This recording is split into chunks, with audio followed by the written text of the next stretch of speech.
A sloth, a donkey, and a curious human. Send a prompt and see what they're doing. One hits record with a question on his mind. Two brothers pick it up, see what they find. Corn takes his time, Herman's got the facts. Back and forth, they never hold back. My weird prompts, come on in, that's where we begin. My weird prompts, glad you're here. This episode was generated using artificial intelligence. Please verify facts. My Weird Prompts is a community-driven initiative exploring how AI can fuel curiosity and uncover the fascinating ways our world works. GPU compute for this podcast is generously provided by Modal.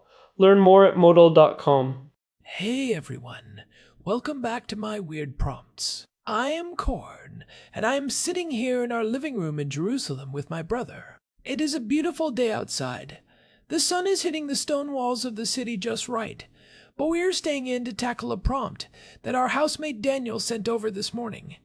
It sits right at the intersection of economics and lived reality, and I think it is going to resonate with anyone who feels like the official economic reports do not quite match what they see when they check their bank accounts. We have all been there, right? The news says the economy is booming, but your rent just went up another 15%, and the price of eggs is still astronomical.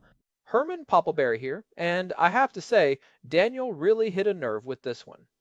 We have spent decades, really since the end of the Second World War, talking about gross domestic product, or GDP, as the end-all, be-all metric for national success. But as we move further into the middle of this decade, specifically here in March of 2026, it is becoming increasingly clear that GDP is often a mirage. It is a vanity metric for nation-states. It tells you how much a country produces in total aggregate value, but it tells you very little about how much the average person can actually afford. It is like measuring the health of a forest by the total weight of the wood, without checking if the trees are actually rotting from the inside.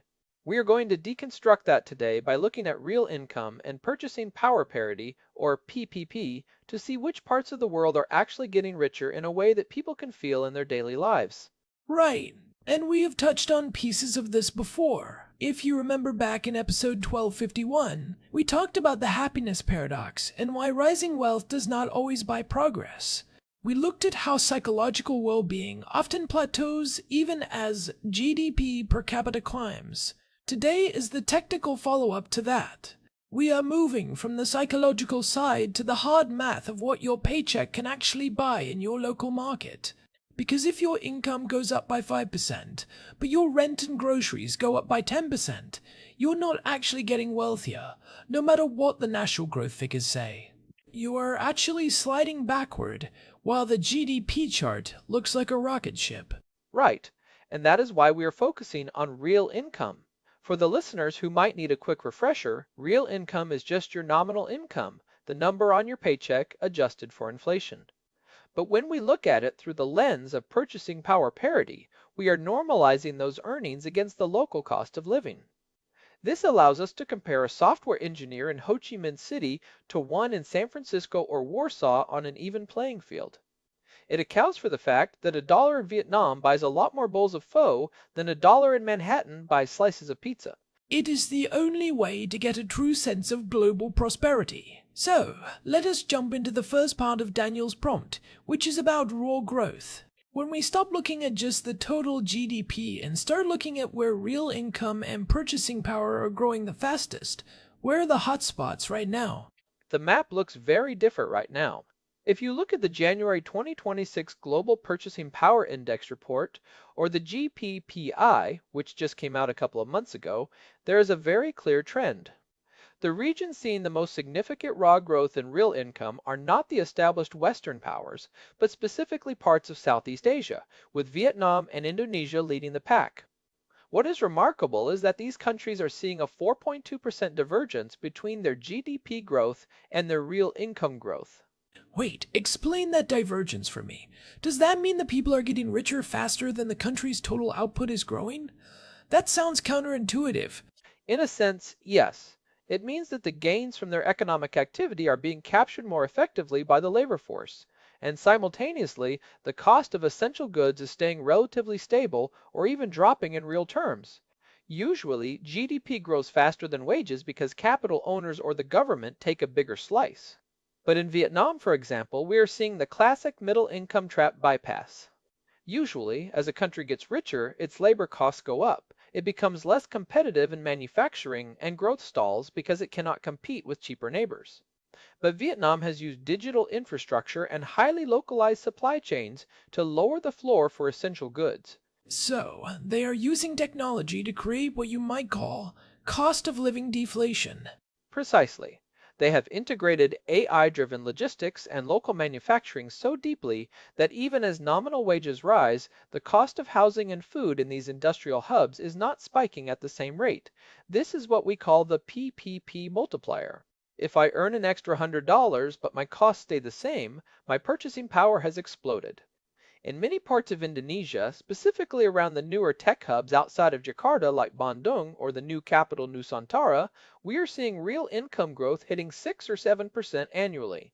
That is staggering when you compare it to the 1 or 2% we are seeing in much of Europe or North America right now. It makes me think about episode 1184, where we discussed hyperlocal pay and how the cost of living index is being redefined by AI. If these regions can keep their costs down while their wages go up, they are essentially leapfrogging the traditional development path. They are skipping the part where everyone has to be miserable for 30 years while the country builds up its reserves. But Herman, let us talk about the mechanisms here.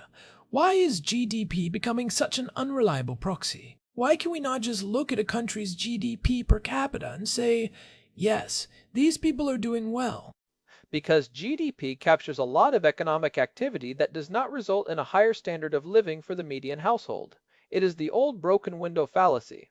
If a hurricane hits a city and destroys 1,000 homes, the GDP goes up because of all the spending on reconstruction. But the people are not better off. They are just back to where they were, but with more debt. Similarly, if a country spends billions on a bridge to nowhere, or if there is a massive spike in government spending that is funded by debt, that shows up as GDP growth, but it does not put money in your pocket. In fact, through inflation, it might actually take money out. Real income and PPP are much more honest. They represent the actual command over resources that an individual has. They measure the ability to buy a house, to afford high-quality health care, and to save for the future.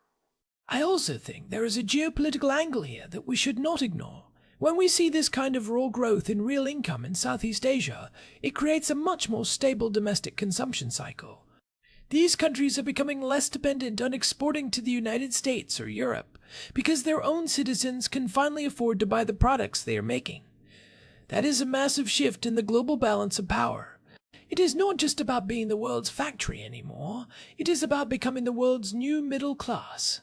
If you're a company in 2026, you are not just looking at Vietnam for cheap labor. You are looking at it as a massive new market of consumers with growing discretionary income.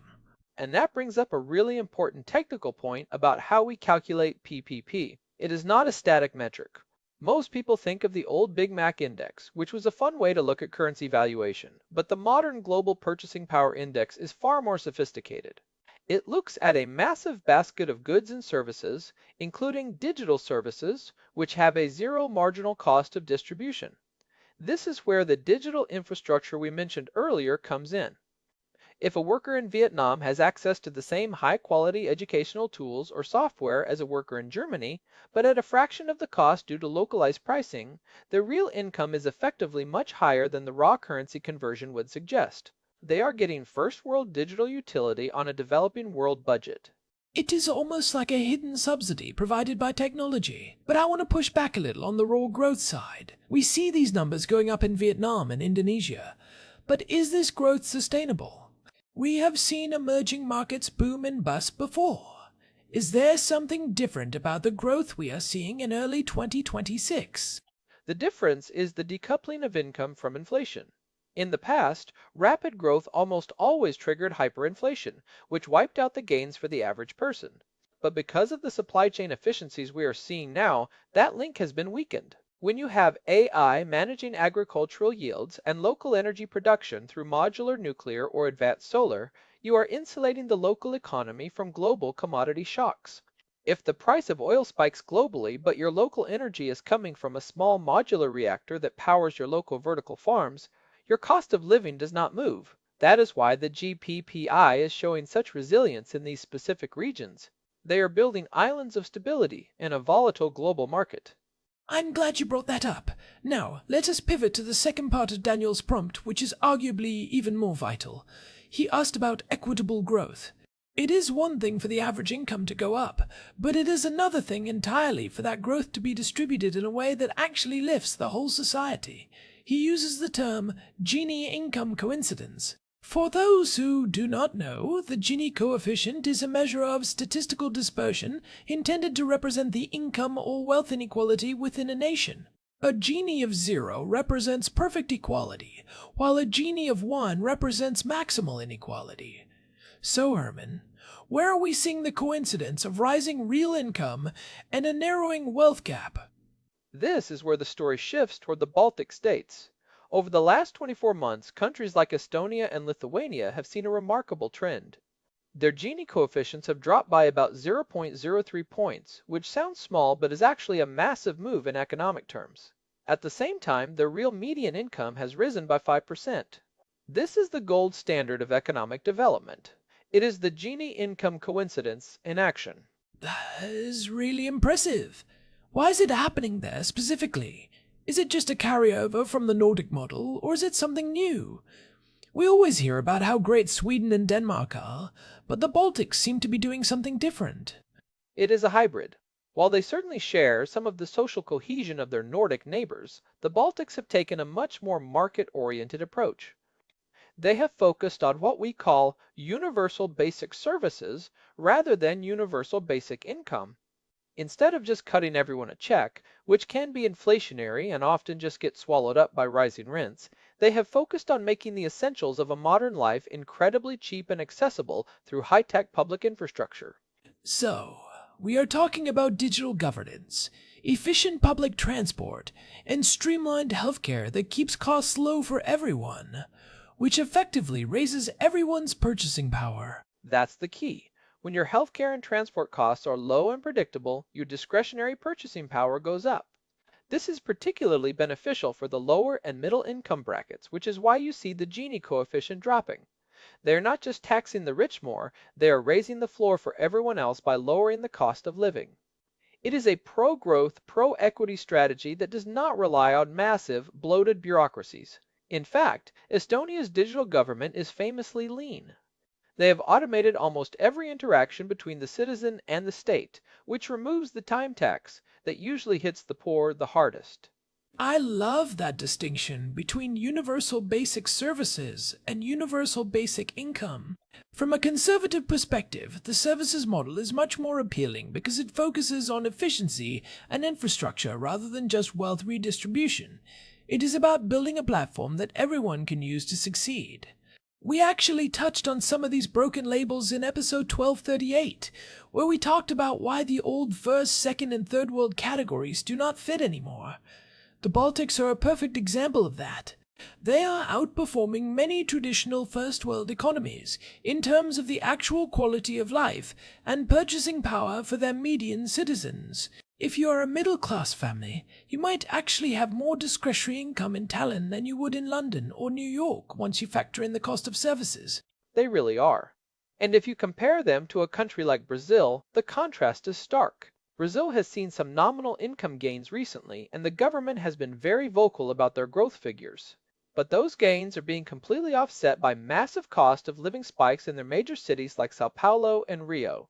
Their real income growth is basically flat, and their Gini coefficient remains stubbornly high.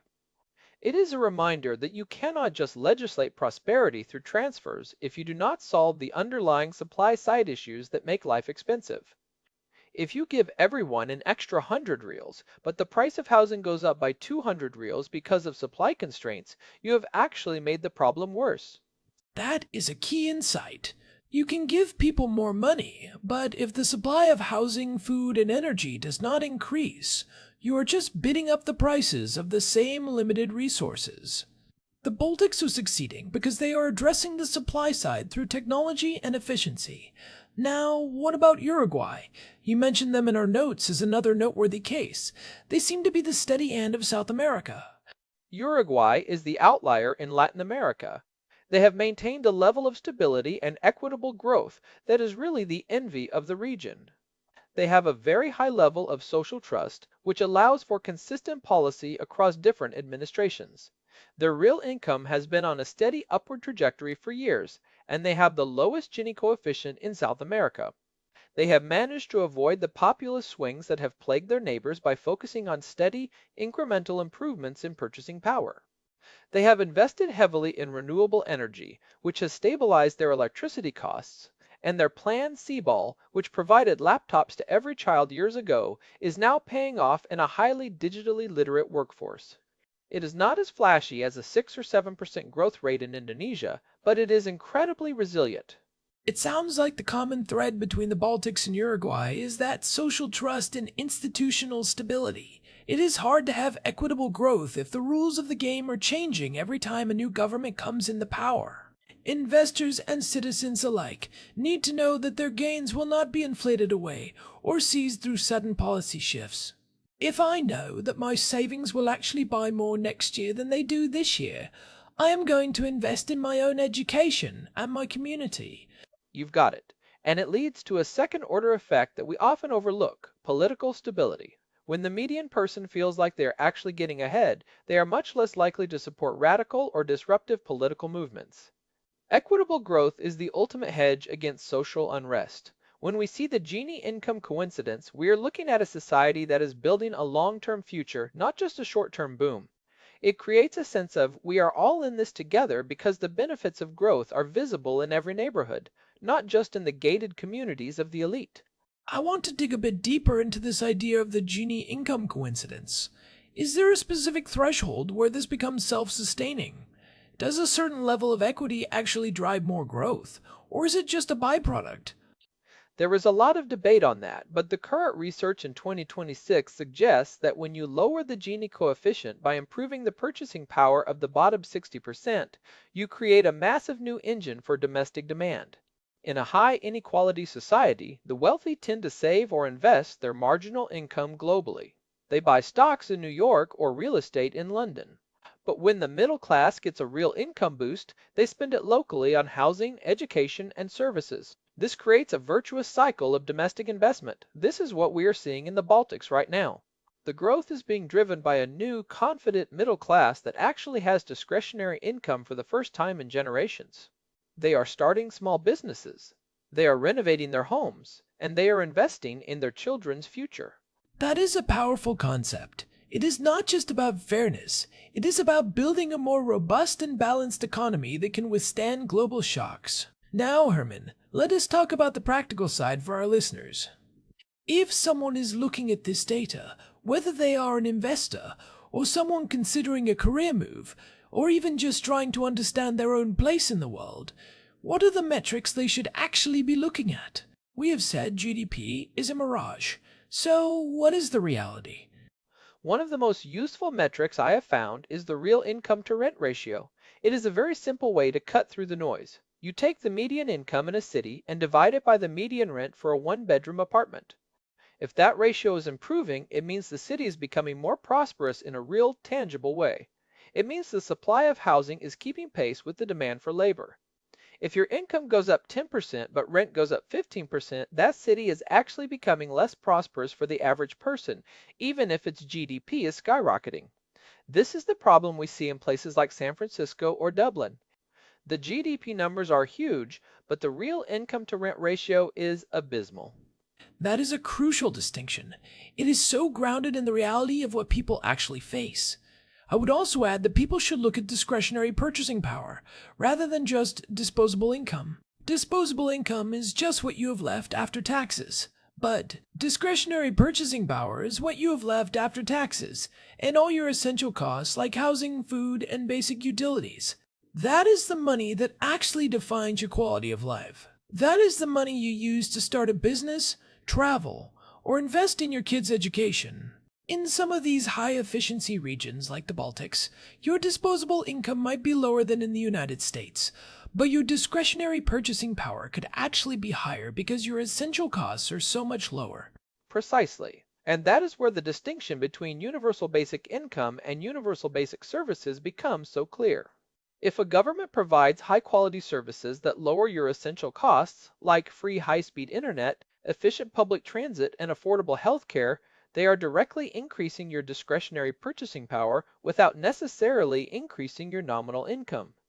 That is a much more sustainable way to build wealth because it does not trigger the same inflationary pressures as just printing money and handing it out. So, for our listeners, the takeaway is to look for regions or companies or even investment portfolios that are focused on these equitable growth indicators. Look for places where the cost of the floor is being lowered through technology and efficiency. Do not just chase the highest nominal salary. Look at what that salary actually buys you in that specific location. We talked about this in episode 529 regarding remote paywalls and geographical arbitrage. That conversation is more relevant today in 2026 than it has ever been.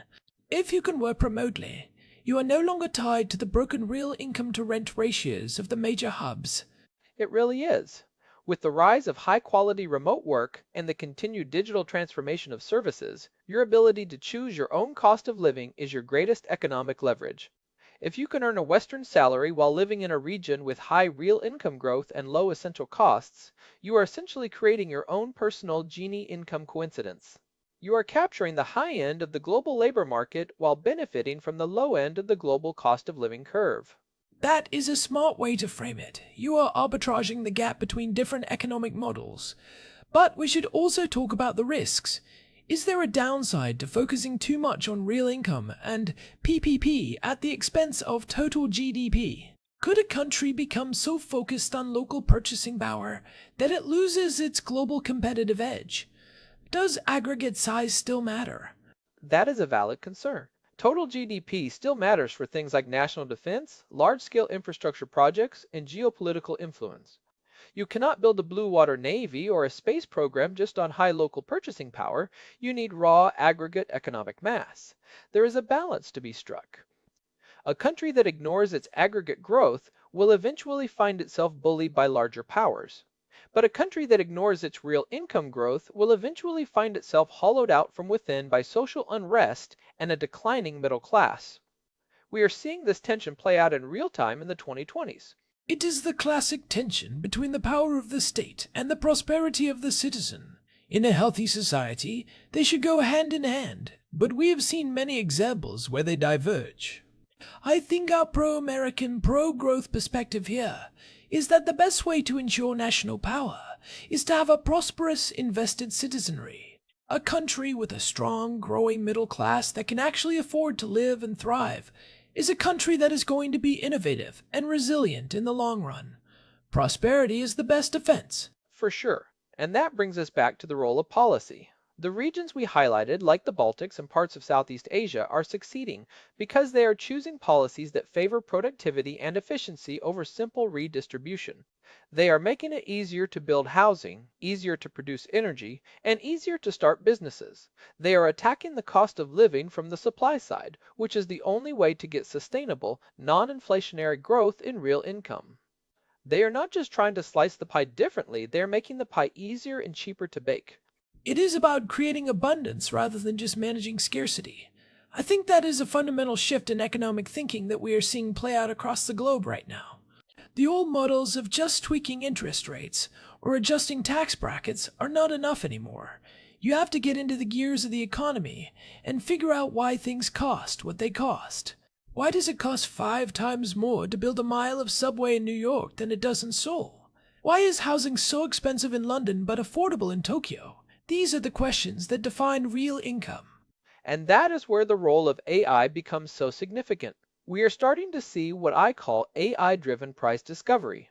In the past, markets were often inefficient because information was slow to travel.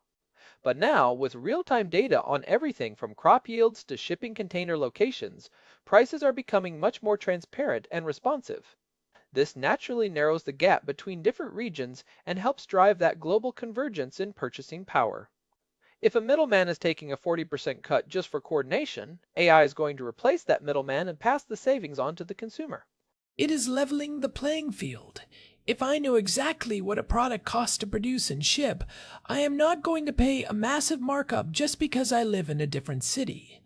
This is putting immense pressure on high-cost, low-efficiency economies to shape up. They can no longer hide behind market opacity. The mirage of GDP is being pierced by the reality of real-time price data. It is a great time to be a consumer, but a challenging time to be an inefficient producer. And I think that is a good thing for the world. It forces everyone to focus on actual value creation rather than just rent-seeking or financial engineering. So, looking ahead, what are the big questions that remain? If we successfully shift the global metric from GDP to real income, what happens to the geopolitical power of high GDP but low equity nations? I am thinking of some of the major autocratic powers that have massive aggregate economies, but where the average citizen is still struggling to afford the basics. I think we are going to see a crisis of legitimacy in those countries. As information becomes more global and transparent, people in those nations are going to realize that they are being left behind in real terms. They might see their country's GDP growing on the state news, but if they cannot afford a decent apartment or high-quality food, they are going to start asking where all that wealth is going. That is a recipe for internal instability.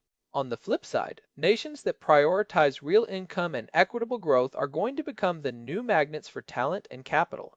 People will vote with their feet, moving to where their labor actually buys them a better life. It is a new kind of soft power. It is not just about whose culture is more influential, but whose economic model actually delivers the best life for the average person. I think the United States has a huge opportunity here if we can get our own house in order and focus on lowering the cost of living through innovation, specifically in housing and energy, rather than just managing to climb. We have the tools, we just need the policy will. I agree. We have the most innovative economy in the world. If we can apply that innovation to the basics of life housing, energy, healthcare, we could see a massive explosion in real income that would dwarf anything we have seen in the last 50 years. It is all about the supply side. We need to stop obsessing over the GDP number and start obsessing over the PPP of the median household. Well, this has been a deep dive, Herman. I feel like we have covered a lot of ground, from the industrial hubs of Vietnam to the digital governments of the Baltics. It is a complex picture, but the core message is clear. The way we measure success has to change if we want to understand the modern world. We need to look past the mirage. It really does. And I want to thank Daniel for sending this in. It is exactly the kind of prompt that makes us think harder about the things we take for granted. Before we wrap up, I want to remind everyone that if you are enjoying these deep dives, please leave us a review on your favorite podcast app. It really does help other people find the show and keeps us motivated to keep digging into these weird and wonderful topics. We are independent, so your support is everything. Definitely. A quick rating on Spotify or a review on Apple Podcasts goes a long way. And if you want to stay up to date with everything we are doing, head over to myweirdprompts.com. You can find our full archive there, plus all the different ways to subscribe, including our RSS feed. We are also on Telegram. Just search for My Weird Prompts, and you will get a notification every time a new episode drops. We have over 1,300 episodes in the archive now, so if you like this one, there is plenty more to explore.